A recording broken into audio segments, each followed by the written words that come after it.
But I remember, like, I had asked for a couple of classes for honking up here. And so, so my parents got me, like, $100 gift card or something like that. And, or Faith made it. Someone, it's either Faith or my parents. I love you. Someone's about to be like, yo, I got it. I don't understand why you're giving credit to someone else. So, like, they had a special where they had a couple of classes that were, like, 50% off. Oh.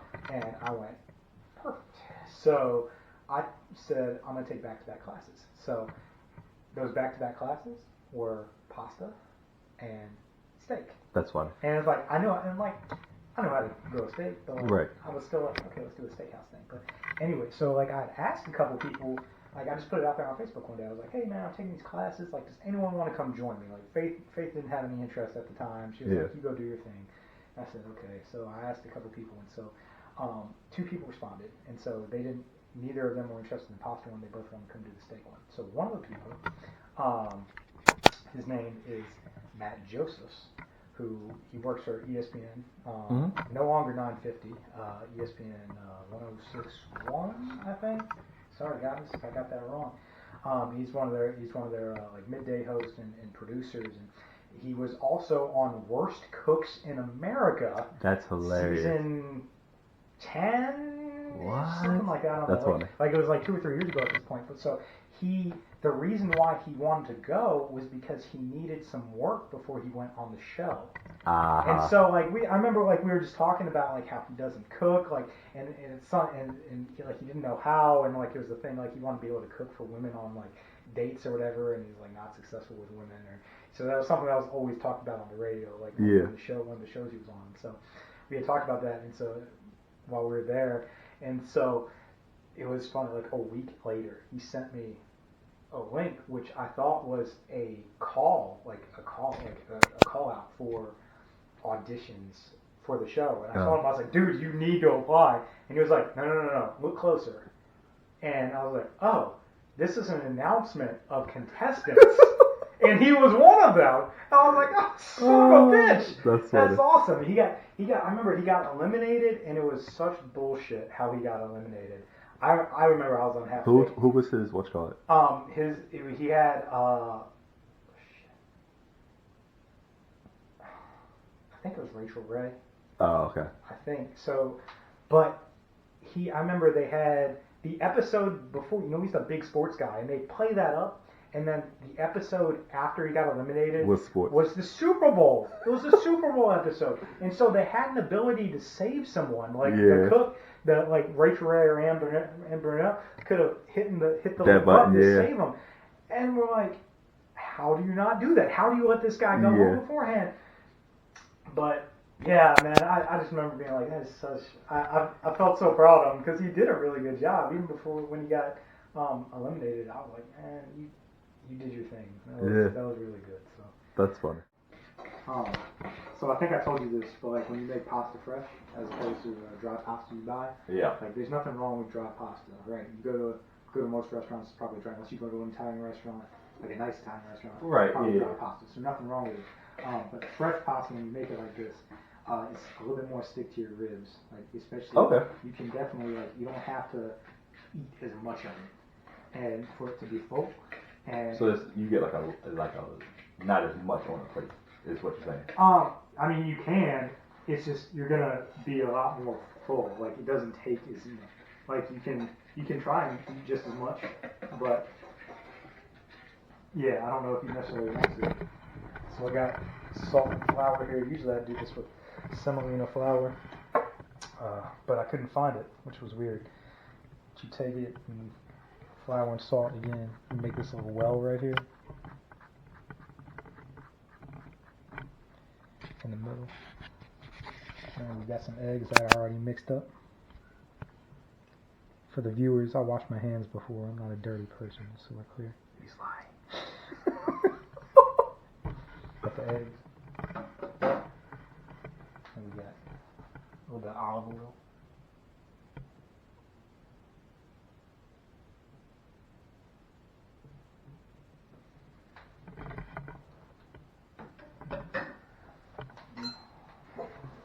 Actually, I fold that on top of each other.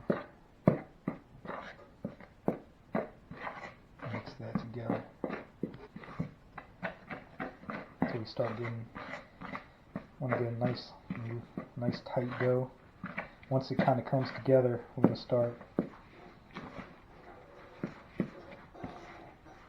Got a nice clean work surface right here, so I'm probably just going to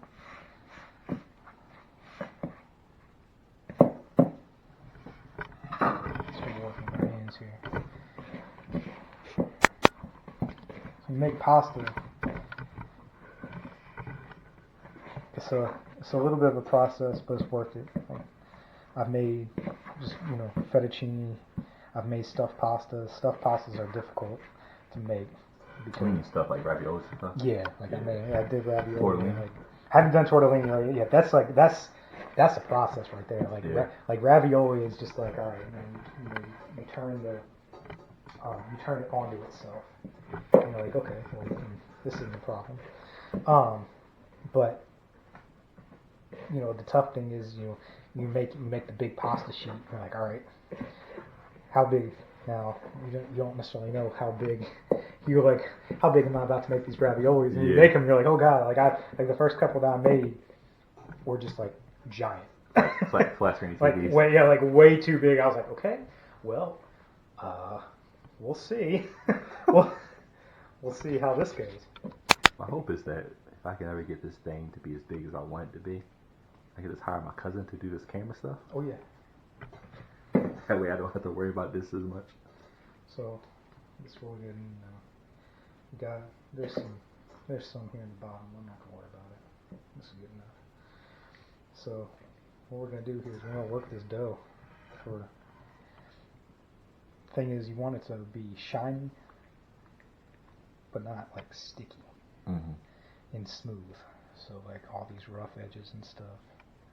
So you just fold it on top of each other. Just do a bunch of stuff like this.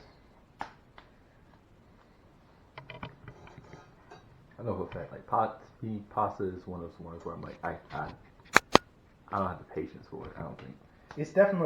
It's a labor of love, man. It really is. But it's like, I felt like the first time I made it, and then I did fettuccine, and the first time I made it, and I was like, yeah, like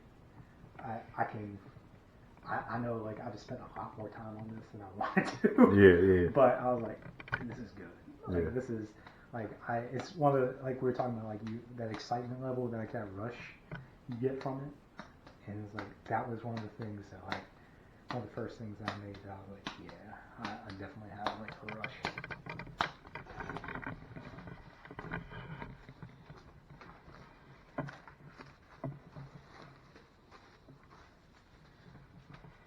Minutes to an hour. Boom. Emerald. Talk about anytime you watch cooking shows or whatever, they're very minimal with their seasoning on the steaks. And so the better the cut of steak, they're supposed to have, the less you really need to cut it up. Right. And so, which is really how barbecue started. Because barbecue was like, how can we make these like rough cuts of meat taste better? And all right, we're gonna sauce it and season it, and we're gonna cook it for like so long that it's gotta be tender, right? Yeah. So, steak. The better cuts of steak that you get, you really don't have to do with so much. But so here's something I like. Shout out to Nick's. This place is up in Maryland. A friend of mine put me onto this stuff. This is brandy pepper. So it's pepper. It's like a pepper, salt, herb combination. This is my Frank's Red Hot. I would put this shit on okay, and everything. And to the point where I got to think about sometimes like I'll be making different things, and I'm like, maybe I should use like more than one seasoning. Yeah. But for steak, this is where it's at for me. Very important with steak. And really with anything, if you can't see it, you can't taste it. Anytime if you cannot see it, you cannot taste it. That is an important fact. So yeah, you told me to get a large strip steak. And that is what I told the guy. So yeah, so I told him to get a large strip steak. That is it's a little bit more than 2 inches thick. So Stick says he likes his steak medium. So we'll get as close to it as possible. I'm gonna just rub this in. Can't wait for the people to comment like, you like it medium?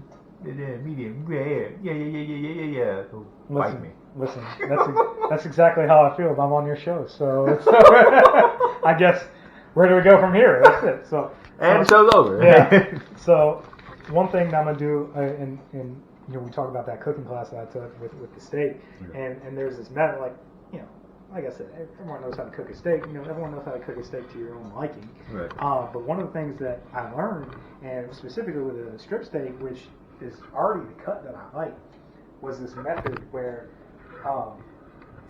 cooking it inside on a pan, not necessarily in the grill, and I don't know if you can see here. I don't have anything in the pan. There's nothing in that pan right now. All I got is the heat. All I got is the heat starting up. And so what we're gonna do is this nice bit of fat that's right here and right here. We're gonna cook it in the pan. We're gonna start it out standing it up just like this. And so I'm gonna hold it obviously with my tongs here and hold it up. If you have multiple steaks, you can kind of make a little tower, yeah, exactly. And do it like that. But we're going to do that, and basically it's just going to cook all that fat down, and that's going to be just cook it in the, make it nice and get that nice and hot though. Hopefully this puts to rest the white people who don't season their food. No, it doesn't. But it just means that you. It's so funny because like people, I do know people who are like that, who like don't like any sort of seasoning on their food. They're allergic to flavor. So I get it. Well, I mean, there's some people who I get it. Like I get sometimes like if you have like cholesterol issues or whatever. Sure. Or like okay, I'm not talking about those like people. Salt, like low I'm not salt, talking about those I'm people. like, man, just put something on there. Like, I'm talking about those people that I put salt on. It's like, that's kind of spicy. I'm sorry, what?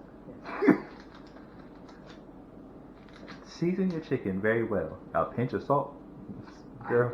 I hate those videos, and they're like, we're gonna season with salt, and they're like 3 little crystals of salt. Right, no, that's not seasoning. Well, I'll say this though, man. The reason why food in restaurants tastes so good is because they put so much salt and so much butter in it. Yeah, they rocking for sure. If you knew how much salt and butter went into your food, you probably would just be like, hey, I like that. But if you go on your way. Well, I'll make you be the butt. I mean, because they're not measuring. They just bam. Yeah. Dropping it. Yeah, absolutely. But that's why food at home. When you talk about like making food at home can be healthier. That's one of the reasons why. Because when you're not adding a half a stick of butter to just anything, just making sure this thing's nice and hot. This particular oven model that I have has this like double burner thing going on, which gets it, which can sometimes be a little like I might have to go away from it. We'll see, but it helps get things like hot quicker. I guess. Yeah. All right. So I'm gonna go ahead and stick this bad boy on. Yeah, I like that. I like that sound. We're just gonna let that fat cook down. If it sticks, you just let it sit until it lets go. That's when you know it's done, when it lets go. A lot of times people who are kind of new to cooking, or even people who have been cooking for a long time who don't know any better, they'll like put a steak or chicken or whatever on the grill, and especially if the grill isn't oiled really well, it'll stick. Yeah. People will freak out and like, no, don't freak out. Just let it do its thing because it's gonna eventually it's gonna let it go and it's gonna be fine. It's not gonna be burned. It's gonna be fine. It's the heat and the fat are doing their thing. And you can see right under that some fat is already melting off. Yeah, all that fat right there, that's melting off.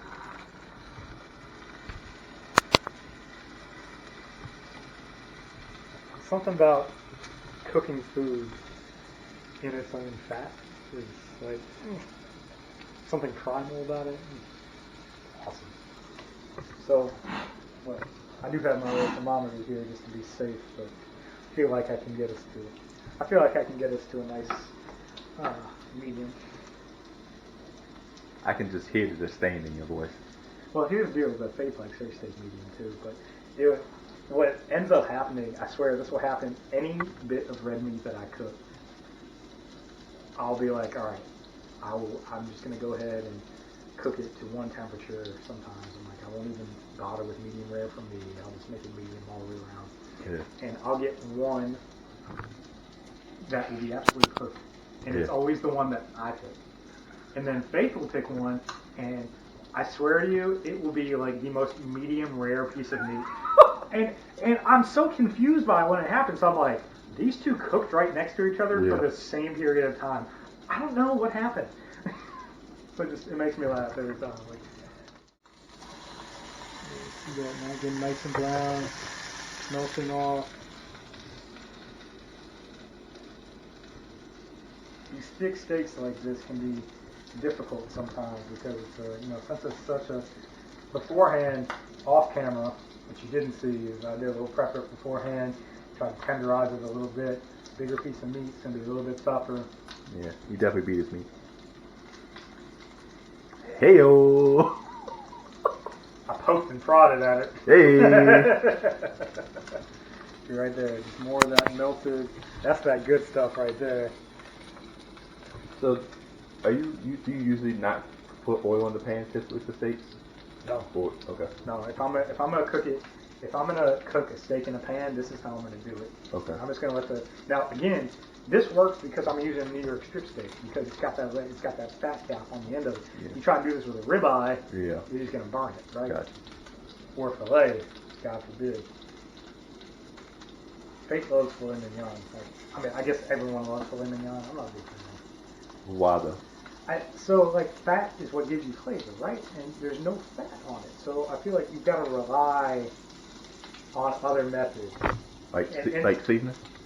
So what? Like seasoning, garlic, rosemary, thyme. Not even just that, but like maybe a little bit more butter. That's why you see bacon wrap fillets so much. Why? Yep. Because bacon's got all that fat flavor, yep. Mm-hmm. And so, I don't know. It might be, that may be just me inexperienced on my part. Yeah. But like, I love that fat. That fat is what really does it for me. And obviously, when you cook it like this, the strip steak, you're getting every bit of that fat. Using every bit of that fat. There you go. That's nice and caramelized at that point. We got a bunch of fat down there in the bottom of the pan. We're gonna go ahead and let it go. I'm actually gonna flip this over now back to the other side, so I don't burn it.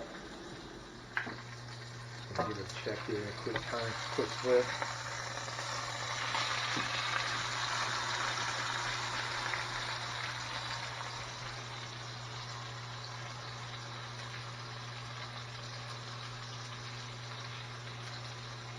I did 10 miles on the bike and prep for this. For this day. So we have a special ingredient, by the way. Oh wow, yeah, that's right. Go to the fridge real fast.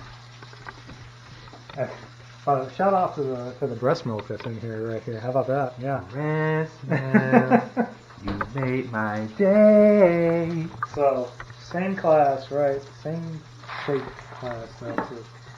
One of the things that we made was a bourbon maple herb compound butter. What compound butter is, it's nothing but butter with other stuff in it. That's it. So basically, I took a stick of butter, softened it up to the point where I didn't melt it. I just softened it up to the point where it can be pliable. And then I took a tablespoon of maple syrup, like actual maple syrup. Don't put Aunt Jemima on there. That's not maple syrup. That's pancake syrup. Didn't they change the name of her? Did they? I think they did. What is it now? Oh, I don't know. It's something that's not even close to Aunt Jemima. I thought they just took her picture off of that. I think they changed the name. I'm almost positive. When the Mrs. Butter. Anyway, don't use pancake syrup is all I'm saying. Alright, so grade A maple syrup. Alright. I took a tablespoon of bourbon, And I cut up a shallot, which is like a garlic. You see them in the grocery store all the time. You never know, you don't know what it is? It's like a garlic red onion hybrid. Can't really like use it in place of garlic, but you can definitely use it in place of an onion. So I do that sometimes. But got cut up shallot here and got some parsley as well. So, and then you take that all up, you roll it up, you form it back into the stick as much as you can, and then you roll in plastic wrap and put it in the freezer. Now it's tough because obviously alcohol doesn't freeze. Yep. So got a lot of stuff right here, but the essence of it is still definitely in there. It's definitely like a strong taste. I'm gonna keep this thing moving. Obviously, I don't want to burn it on any one side. And actually, what I'm gonna do as well, let's put it up on this side too. Yep. And I might even cook down that fat cap a little bit more. That was a 2-inch steak. There's plenty of fat to go around, you know. So anyway, but you take this, and once the steak gets done, probably gonna take it off, let it rest for a couple minutes. You should always rest your meat. Always rest your meat. Do not cut it as soon as you take it off the cooking surface, because all you're gonna do, all that blood is gonna come out. You want to let it rest for a second, all the juices redistribute. It's the best way. We'll take that. We'll take some butter, cut it, put it on top. You can use the broiler in the oven if you want. I'm just gonna put it back on with the heat and cover it up to do it that way. Let it melt down. You ever heard of Pittsburgh style of steak? No. Pittsburgh style is where they sear the outside and it is blue inside. Then what? That's it. That's it. What? That's it. Then they serve it to you. Okay. Yeah. Well, note to self. Guess who won't be going to Pittsburgh? That's the thing. I'm like, what the hell is wrong with y'all, man? And why is it called Pittsburgh? It should be called like the Yankees or something. Just Blue Bombers or whatever the hell they're called. And I'm telling you, people who like their steak raw are doing. We just talked about it. That's something else. I mean, listen, you gotta be a different breed. You definitely a different breed if you do that. It's not for me. I'll just check this. So, also, what I'll do, additionally, in addition to resting, if you cook it short and then let it rest in foil, it kind of keeps it cooking a little bit, so you can cook it short and let it redistribute and keep the temperature going at the same time. This is cheapest method right here. Yeah, so this is rare. Medium rare is like 135, so it's still rare.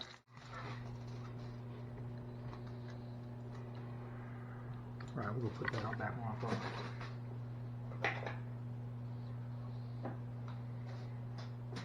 I'll be fine with that.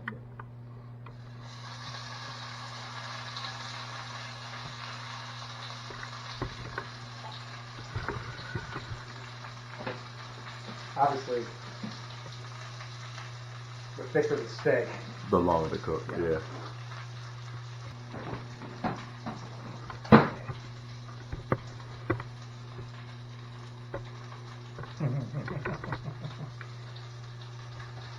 You'll be happy with that, man. I'm about to put that shit on everything. Yeah, that's the thing. Like I had to chill because I was like, literally, man. Like, all right, we're having steak, potatoes, corn on the cob, and I'm like, nix. Yeah. Oh, okay. I gotta maybe put some garlic. Yeah. Garlic. Maybe. So something a little bit. Of course, Brooke Lopez is the one that went off today. 25 points. The Heat deserved to lose. Damn. I wonder what the odds were on Brooke Lopez winning for 25. I didn't take it. Alright, so wrap this sucker up nice and tight. What that's going to do, that's going to rest it, and it's going to redistribute juices, and then it's also going to still cook it. So I cooked it short and medium. It's probably medium rare. Mm-hmm. So we're going to let that sit for a little bit. And in fact, I'm just gonna stick it in the oven. The oven is off. All this is doing is giving it a nice little resting place. All right. Oh, look at that. I'm gonna test it. I'm gonna hope that it's closer to a medium. This is a thick steak. It's like right on medium. If I gotta do medium rare, bro, I gotta do medium rare. It is what it is. I mean, it's a thick steak, so. Yeah, it's fine. I don't think it's gonna kill me.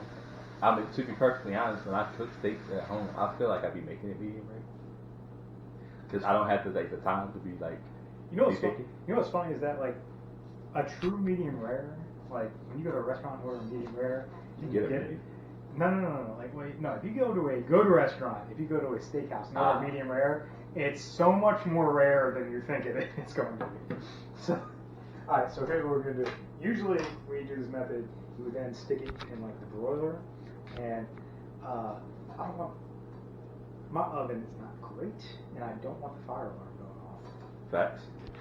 So I'm gonna turn the heat back on here. I'm gonna take my steak, put it back in the pan. Still has all that nice fat in it. By the way, if you notice, I've got all this flour on my shirt now. We've done something else in the meantime. When I took the pasta class, they had two things. Some of them had cranks like this, and then some of them had like the KitchenAid stand mixer. They had the stand mixer cabinets. And so I remember being like, oh, I love this, I'm gonna make one. And so I was like, we have the KitchenAid. Maybe I should get that. And it was so much more expensive than like the hand crank. I'm like, I'll do the work. Whatever. So we've let it rest. See, it's actually gotten a little bit bigger. Yeah. Still tacky. So what I'm gonna do here, we actually have some flour. Surface is clean, people, so we're clear.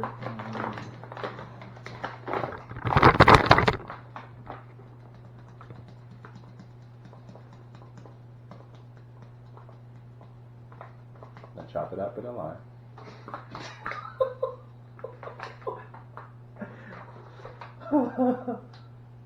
put a little bit down. Probably didn't actually need that much. But what we're going to do, I'm just going to work this out some.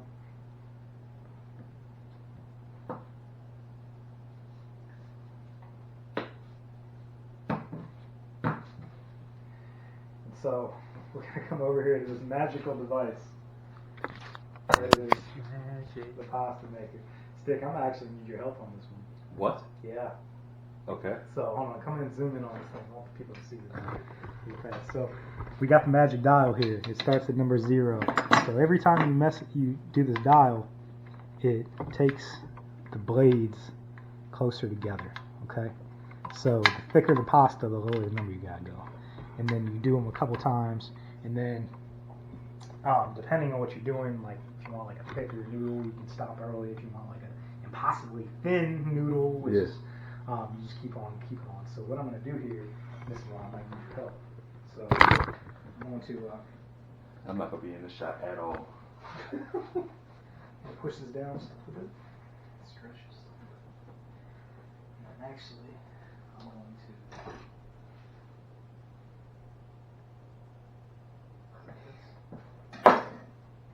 You'll see why I'm cutting. So now I've got this. Magic. So I'm going to do this. It's on the 0. Okay. Get ready. What am I doing? Oh my God, am I doing something? Yeah, pull it. Just hold it. Yeah, pull it out.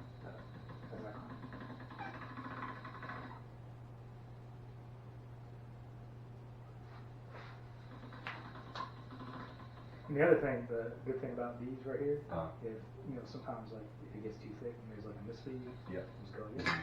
Oh my God.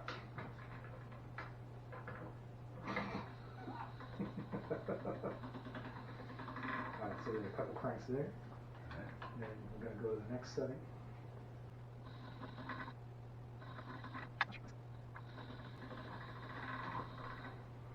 So every time you do this, it flattens it, but it also elongates it. Yeah. So this is why, like, remember I was telling you, I was like, all right, I better. You were like, man, I'm worried about old Stick. Your name is Stick, but you're worried about your figure here. Getting a bit thick. I was like, all right, you know, I'll half the recipe. I probably could have like quartered this recipe, man, because it will. Had I not cut it in half. Yeah. So what we're going to probably end up doing here, because you see it's also getting wider. Yeah. As it gets flatter, it also gets wider. Right? So what I'm going to probably do here is after this one, I'm going to take these edges, I'm going to cut the edges off.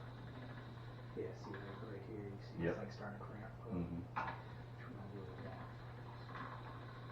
Alright, so come back over here. Take this. I should probably speak up a little bit for Ken. What I'm going to do is I'm going to take that, take that,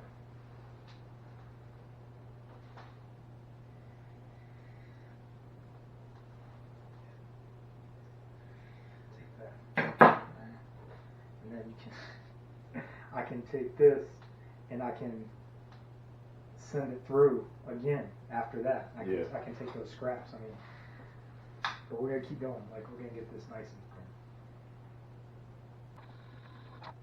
thin. They talk about in Italy. You know, they talk about making pasta. They say good pasta, you should be able to read the paper through it. Yeah. Well, we don't read paper through here. So sorry. Can you find something else? Can you see the computer screen? There you go. There you go.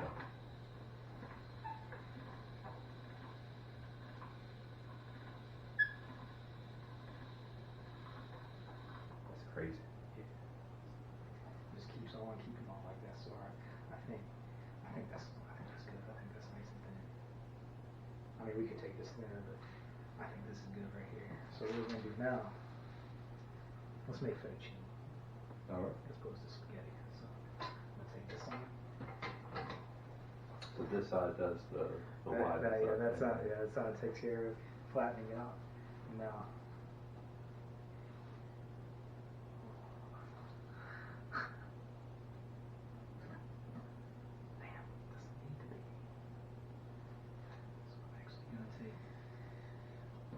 Again, you just add it to this.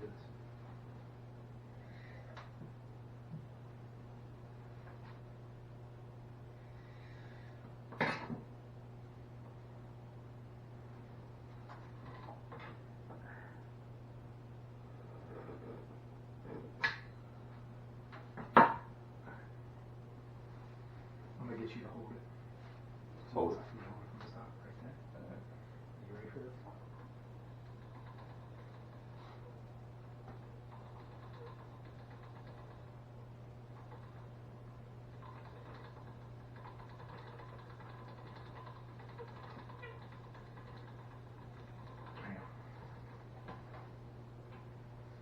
Fettuccine right there.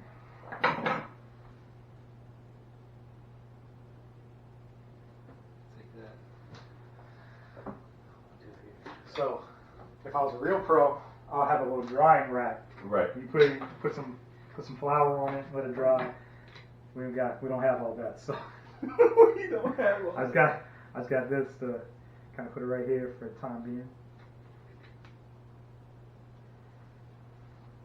So I'm gonna take this one. We're gonna go right back. Watch. I mean, this thing is so small, but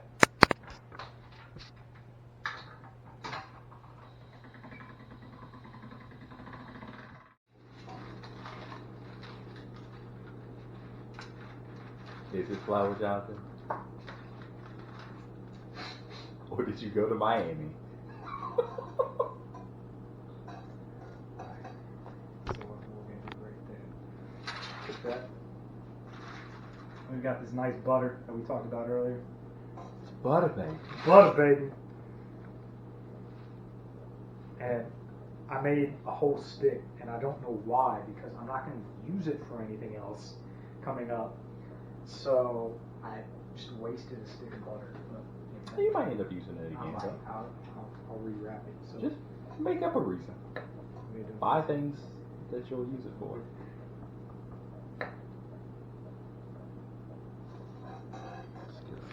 Let's get a look at that.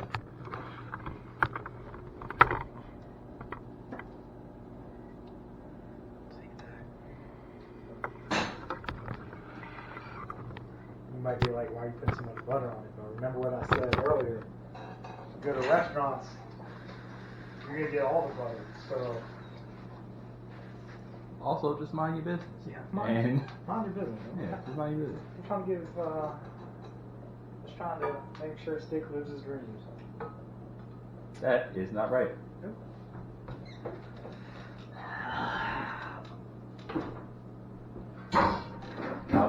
If I were a designer of pots and pans, I would make the lids color coordinated so they all look the same. So I would need something to differentiate. That way I can just immediately go in, grab blue, because I know that's the large pan color.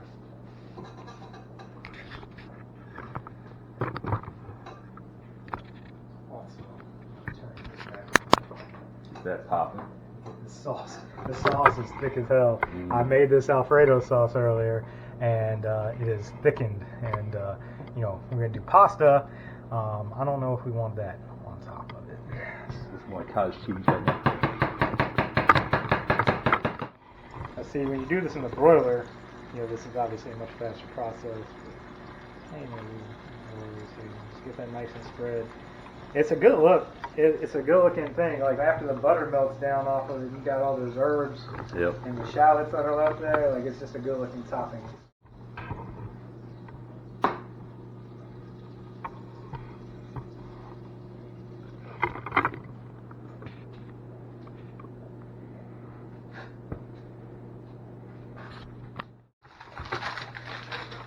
Remember I said.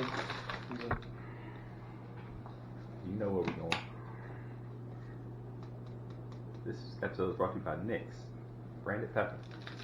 A white guy not afraid of flavor. I hope NYX white too, because that would completely ruin my tagline. I mean, it's an Italian grocery store, so I feel like it's like. I feel like it's safe to say. So I hope. So I really should have separated all the noodles. I shouldn't have let them sit because now they're kind of like sticking together. Yeah. But we'll figure it out. It's no big deal. So what I'm gonna do here is I'm gonna go ahead and get that going at the same time. So shrimp. I mean, you cook shrimp a lot. I feel like the big thing with shrimp is you want to go high. You want to go high and hard on shrimp. As opposed to low and slow. High and hard. Don't take long. Don't take long. If you overcook it, it will be rubbery. So I'm going to do the shrimp. And the good thing about this pasta, like, it's fresh. It can be done like that. Yeah.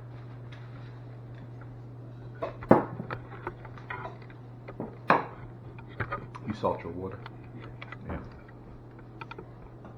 I thought about not doing it because the Alfredo sauce is inherently, because it's got Parmesan cheese in it. And salt, so it's inherently salty. So I thought about not doing it.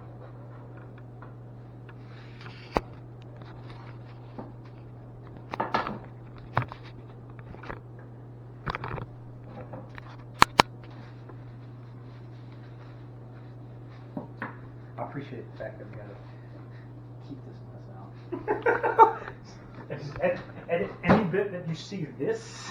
But I feel like people understand that we're cooking. So it's like, I don't think they're like, oh, he's dirty. Some people do, some people are just really, really good about cleaning with their nail. And I'm not that person. Now it's starting to shimmer. These guys. Yep. Good.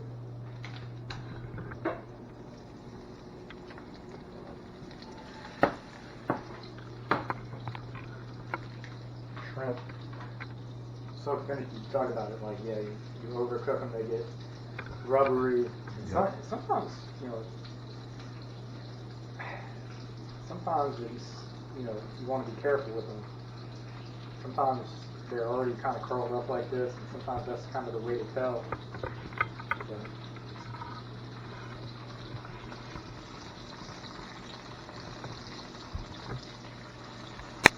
really just a little bit per side. And this is goes on top of the pasta. This is just that little extra bit on top. The pasta is really the star of the show, right? But yeah. The protein is what kind of... Add a little extra, yeah. This is actually the garnish this time. Yeah, essentially. So, speaking of which, I thought about getting some like fresh parsley and cutting it up. Oh. But I didn't do that. You didn't want to get too fancy on it? I'm probably going to flip these back over for the hot 17. Yeah.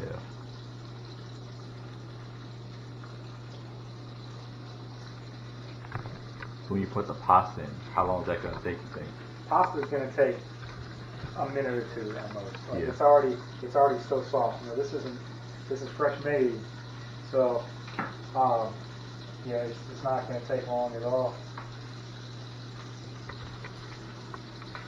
You see that's kind of in a ball because I didn't separate out the noodles. So. Right.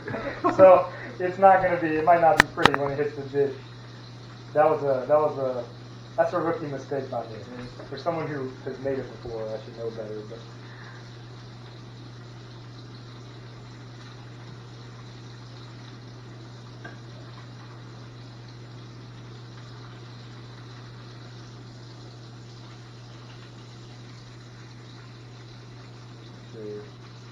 I'll really tell when the shrimp is done. I'll make sure that's white and not translucent. And you know what I'm saying? Yep.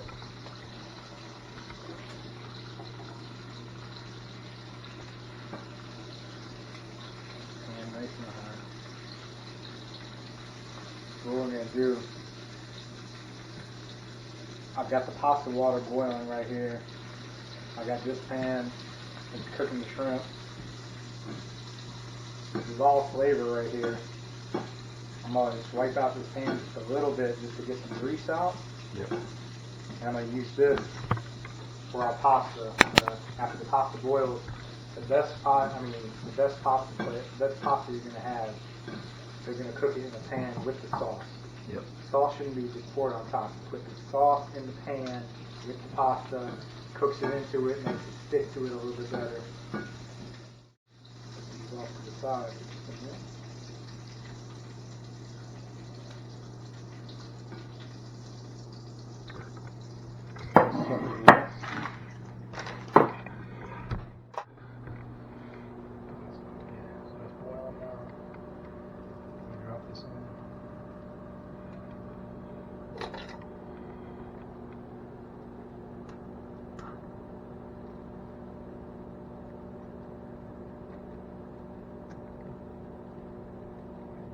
For a second.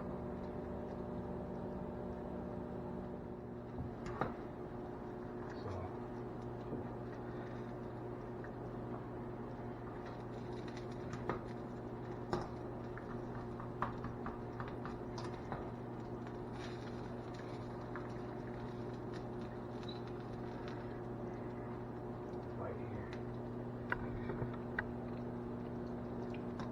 That go just a little bit longer. Again, this is fresh pasta, so it's easy to get it to al dente. I mean, it's al dente pretty much right away. Yeah. Take this pan's already hot. Got this Alfredo sauce that I need to stir around a little bit. I was cooking this earlier. Like I said, you want to take the temperature down some so it doesn't cook too much. Take this pasta right out.